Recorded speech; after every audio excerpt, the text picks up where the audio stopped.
என் இனிய தமிழ் உறவுகளுக்கு வணக்கம். இந்த பதிவு எதுக்காகனா, நம்ம இப்போது திருவிக நகரில் இருக்கோம். பெரம்பூர் பக்கத்தில் பஸ் ஸ்டாப்பு பாருங்கள், எவ்வளோ சூப்பராக கட்டியிருக்காங்க. திருவிக நகரில் தமிழக முதல்வர் தொகுதி செம லக்ஸரியாக இருக்குது பாருங்கள்.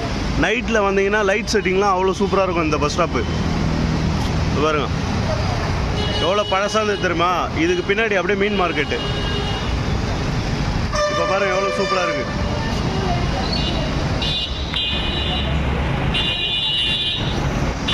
பஸ் ஸ்டாப்பே கட்டலன்னு சொல்கிறவங்களுக்கு தெரியும் இது எவ்வளோ லக்ஸரியாக இருக்குன்னு சொல்லிட்டு. இதெல்லாம் பார்த்து தெரிஞ்சுக்குங்க நிறைய பேர்.